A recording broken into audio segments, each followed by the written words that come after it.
bienvenue dans cette vidéo où je vais vous présenter Pierre Joubert qui est un spécialiste de la nutrition et un entraîneur sportif de haut niveau. Alors oui, pendant ma jeunesse j'ai fait du ski à un haut niveau et j'ai fait une partie de ma carrière dedans puisque je suis entraîneur national. Pour compléter, j'ai aussi fait beaucoup de voile où je suis moniteur national et de la natation où je suis aussi entraîneur.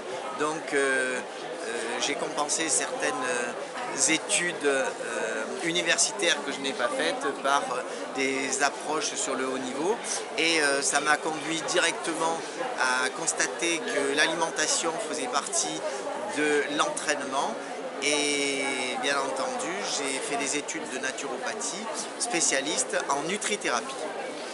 Super. Alors Pierre va nous expliquer c'est quoi une protéine, à quoi ça sert dans le corps et ensuite je poserai un certain nombre de questions. Combien de protéines faut-il manger par jour? Quelle qualité? Est-ce qu'il faut manger de la protéine pour faire du muscle?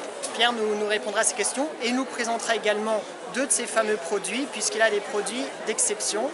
Je te laisse la place, Pierre.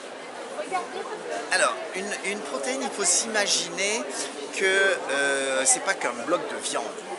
Les protéines, en fait, on va s'imaginer que le corps est fabriqué de petites briques qui sont des protéines qui sont liées avec des ciments qui sont des protéines qui vont aussi circuler dans le sang. Rien que le sang, il y a plus de 500 protéines différentes. Les neurotransmetteurs peuvent être des protéines. Il y a plus de 100 000 protéines dans notre corps. Alors, on va s'imaginer que la protéine est un mot qui est composé de lettres. La protéine, ça va être un ensemble d'acides aminés. Les acides aminés, il y en a une vingtaine, et ces acides aminés représentent donc, comme dans les mots, chaque fois une lettre. Et pour faire une protéine, on va enchaîner des acides aminés.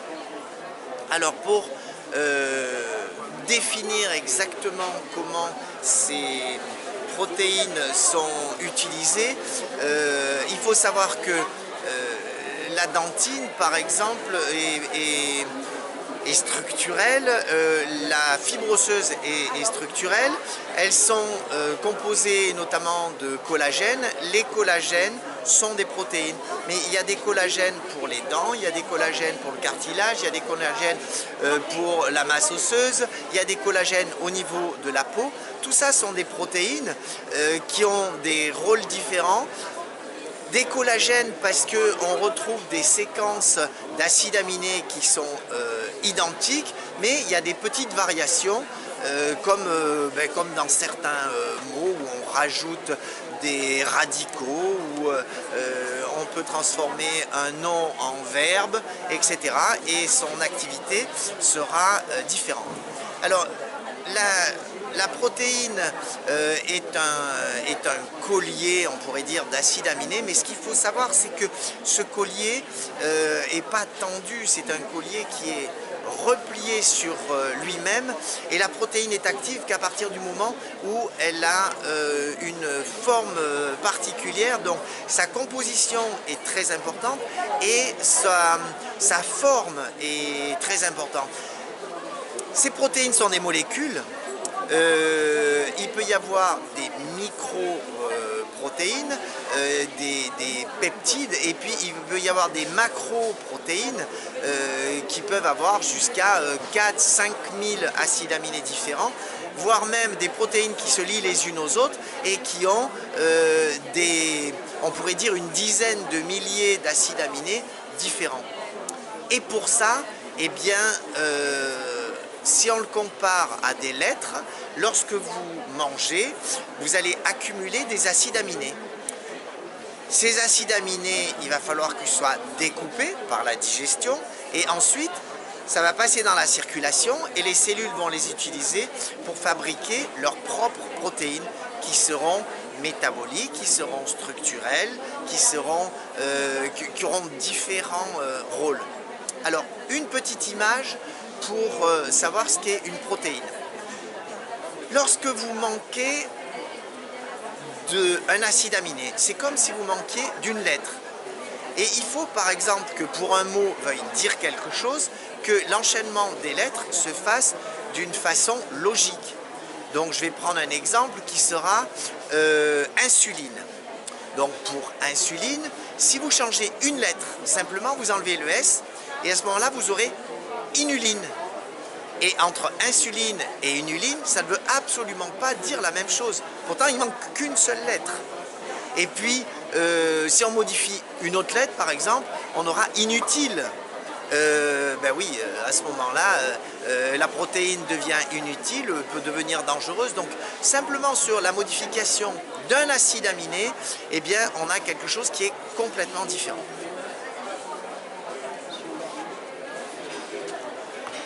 Super Pierre, merci. Donc du coup, quel type de protéines sont les meilleures? Puisque toi-même tu produis des poudres de protéines que tu vas nous présenter. Est-ce qu'il faut manger beaucoup de viande, beaucoup de poisson, les deux, plusieurs protéines par jour? Comment avoir cette gamme complète de protéines, puisque tu nous expliques qu'il y a quand même des centaines de milliers de protéines dans le corps? Peux-tu nous aiguiller là-dessus? Ce qui est important, c'est que les protéines que l'on ingère soient d'abord bien découpées. Donc elles sont bien découpées par les enzymes. Et bien entendu, les enzymes étant produits par l'ADN, il faut d'abord qu'on ait les gènes qui correspondent et qui vont produire ces enzymes. Mais la qualité des enzymes va dépendre aussi d'une chose qui est très importante, c'est de son environnement. Ça veut dire que les enzymes sont aussi des protéines tout en étant des contre-protéines, puisque c'est ce qui va découper. Et ces protéines vont être efficaces, donc ces enzymes vont être efficaces à partir du moment où ils vont pouvoir s'exprimer dans un milieu qui leur est favorable.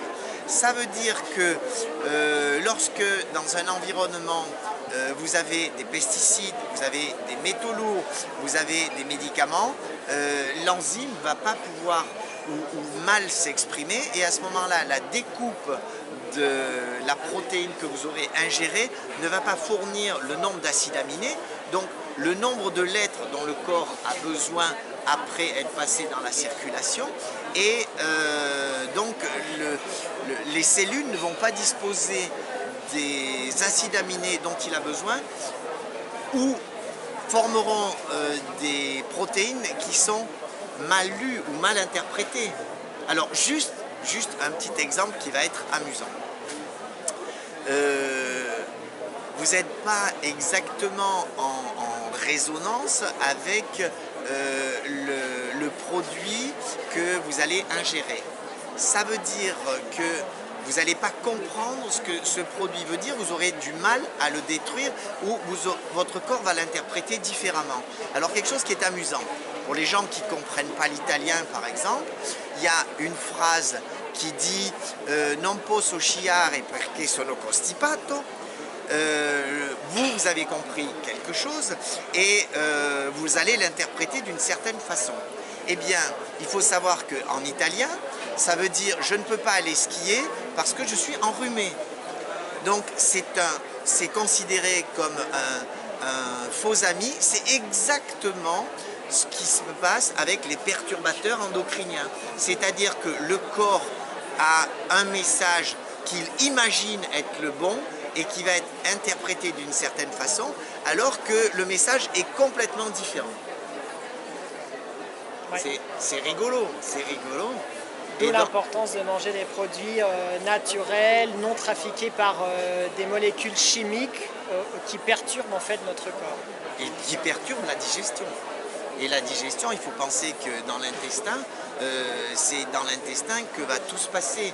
Et nous, on produit des enzymes, mais on a un allié de poids, qui peut être un ennemi aussi, qui s'appelle le microbiote, c'est-à-dire la flore intestinale. Et il faut savoir qu'on a à peu près 10 fois plus de cellules dans l'intestin que ce qu'on a comme cellules dans l'ensemble du corps. Ces cellules qui sont des bactéries, qui sont des levures, qui sont des virus, qui sont des lichens et qui peuvent être nos alliés.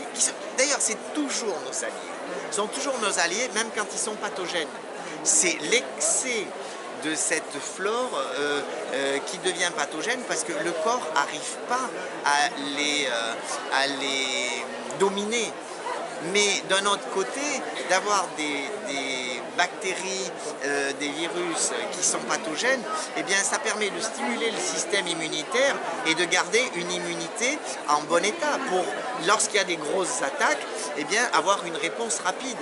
Donc, même dans le microbiote, le fait d'avoir des Escherichia coli, d'avoir des salmonelles, d'avoir ces choses-là qu'on a et qui provoquent de très graves intoxications, eh bien, c'est indispensable d'en avoir dans cette flore parce que le système immunitaire est déjà averti qu'il peut y avoir une agression. Et alors, bien entendu, elles ne sont pas contraires à l'assimilation des protéines, mais elles vont fatiguer parce qu'il faut que le corps puisse produire l'énergie pour compenser la présence de ces bactéries pathogènes. Ouais. Alors, les meilleures, je vais répondre à ta question tout à l'heure, quelles sont les meilleures protéines?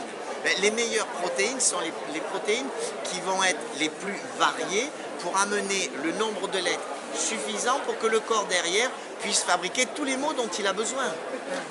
Et en fait, ça va être un livre, chaque jour on avale des livres ou un jeu de Scrabble, et ce qui est important, c'est qu'on arrive à récupérer toutes les lettres pour que derrière le corps écrive son propre livre, qui est le livre de la vie. Super. Donc ce qui est intéressant, c'est qu'en fait la protéine ne sert pas qu'à faire du muscle, mais elle sert également à faire des neurotransmetteurs et un tas d'autres cellules indispensables. C'est les briques de l'organisme. C'est plus que ça, c'est ce qui circule parce que, par exemple, le collagène est structurel, ça fait partie des briques. Mais l'insuline, par exemple, voilà, c'est exactement. Et la sérotonine ou la dopamine sont des neurotransmetteurs. Et à ce moment-là, où la substance P, ce sont des protéines et qui vont stimuler la production d'autres protéines. Donc il y a tout un enchaînement. Et ce qui est important à savoir aussi, c'est que les protéines, en étant découpées, le corps sait utiliser les acides aminés pour produire de l'énergie. Et dans le cycle de Krebs, les protéines sont aussi utilisées, les acides aminés donc, qui composent la protéine sont aussi utilisés pour produire de l'énergie. Donc la protéine, c'est quelque chose qui est, quand on parle de la protéine, en fait, ce sont des milliers de protéines différentes. Alors, ce qu'on apprend nous en naturopathie, on nous parle comme bonne protéine le jaune d'œuf cru, les oléagineux, de préférence trempés dans l'eau pour qu'ils soient réhydratés. On a aussi les algues, la spiruline notamment, qui est très riche en bonnes protéines. On parle des champignons, on parle de l'ortie, on parle du soja lactofermenté également. Les légumineuses, en tout cas dans mon école d'Argère, Marchesso, on préfère les faire germer que cuites. Tu diras ce que tu en penses. Pour une raison très simple. Hein. En tout cas, ce que j'ai appris, c'est que l'homme a un tube digestif qui ressemble à celui du grand singe, et le grand singe ne mange pas de chair animale. Et très peu. Ou très peu, oui. Des insectes, ce genre de choses. Oui, des protéines. Ouais. Et personnellement, je suis plutôt effectivement favorable au végétarisme. Maintenant, j'aimerais avoir toi ton avis, Pierre, sur les protéines les meilleures selon toi, avec ton parcours. Les meilleures protéines, il n'y a pas de meilleures protéines. Il y a un ensemble de protéines qui demandent peu d'énergie pour être détruites, pour être découpées en acides aminés et qui laissent le moins de déchets possible parce que chaque fois qu'il faut éliminer des déchets, ça demande de l'énergie. Donc moins on dépense d'énergie dans la digestion et plus on a d'énergie disponible. Ça, c'est la première des choses. Ensuite, on fait partie des grands singes, mais notre branche a été séparée il y a à peu près 500 000 ans. Et donc, on a beaucoup de points communs dans les gènes, mais à un moment donné, Homo erectus s'est mis debout, ce qui lui a permis de grimper mieux dans les arbres, de courir davantage et de passer des aliments, des insectes à des aliments plus gros, donc à commencer à manger de la viande. Bien entendu, à cette période, il n'y avait pas de pesticides, il n'y avait pas de vaccination, il n'y avait pas toutes les toxines qu'on va retrouver dans la viande. Mais pour moi, la viande, quand je parle de viande, ça peut être poisson, volaille, pas de viande de bœuf ou très peu, du gibier aussi, mais à partir du moment où l'animal se nourrit de végétaux ou de graines, mais de façon naturelle. Donc il faut se rapprocher du système d'origine, donc on va nourrir les animaux, si on doit les consommer, on va les nourrir, ce que fait un petit peu le label bleu, blanc, cœur, c'est-à-dire avec un régime paléo, c'est-à-dire son régime d'origine.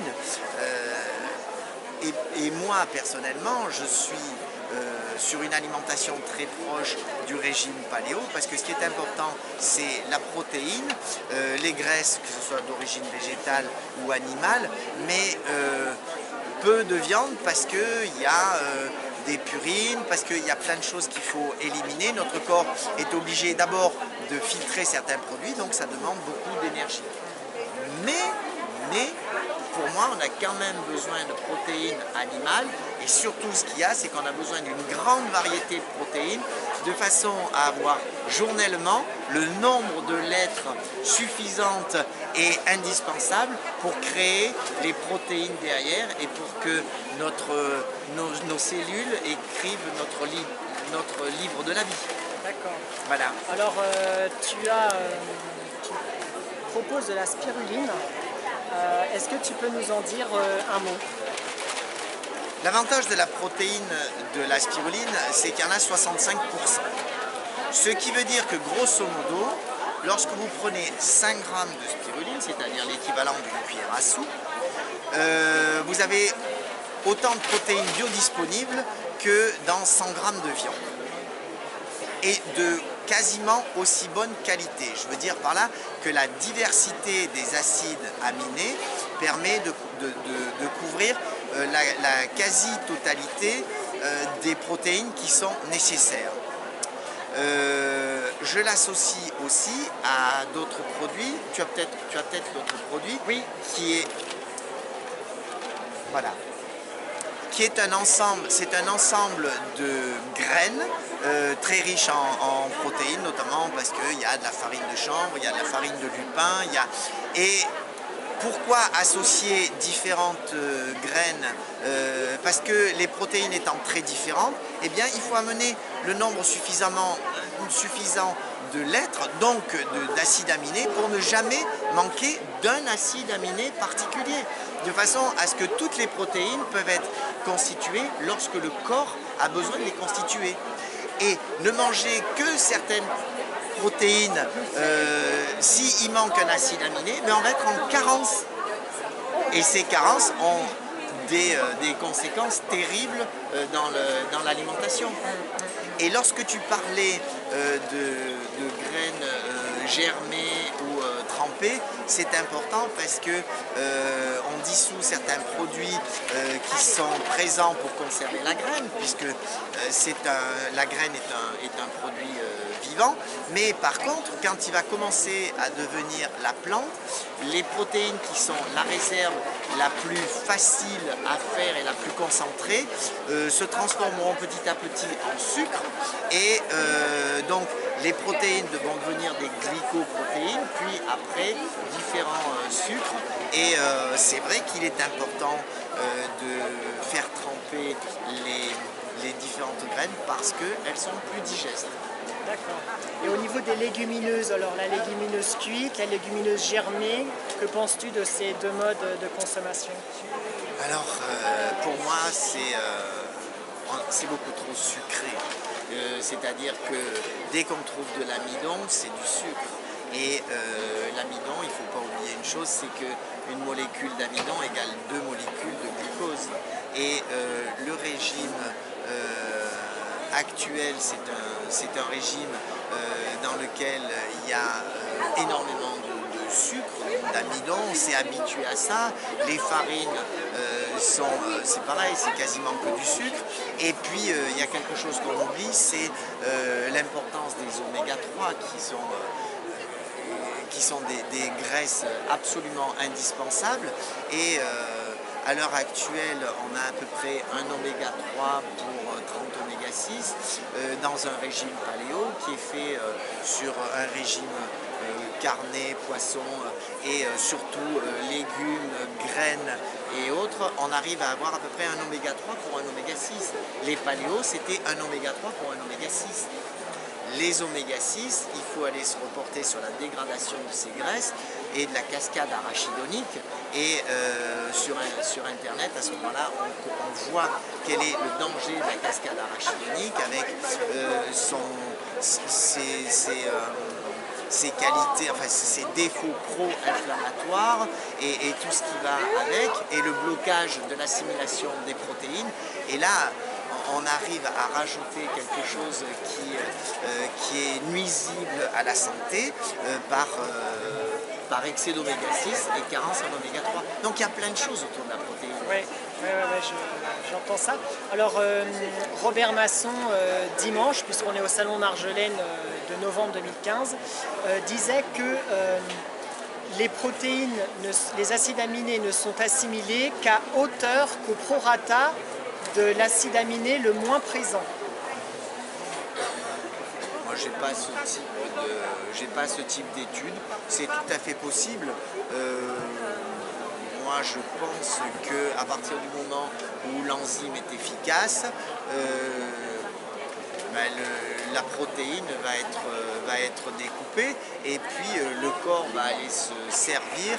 Et une prochaine fois, on parlera de l'effet vibratoire sur les protéines et notamment l'effet vibratoire des acides aminés. Pour ça, on peut se reporter à Protéodie ou Géodie, à Joël Steinheimer et savoir que la masse molaire de l'acide aminé est directement liée à une vibration.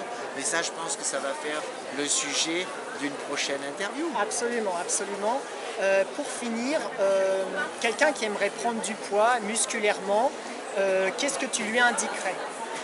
Alors, je pense que l'idée de poids est une fausse idée. Il s'agit là simplement de côté esthétique. Ce qui est important, c'est pas d'avoir du poids, c'est d'avoir de la force. Et ça, la force, elle va être donnée que par l'entraînement. Et la force donnée par l'entraînement va être liée à la structure musculaire, à la qualité du muscle, c'est-à-dire à la qualité de la fibre qui est mise en place.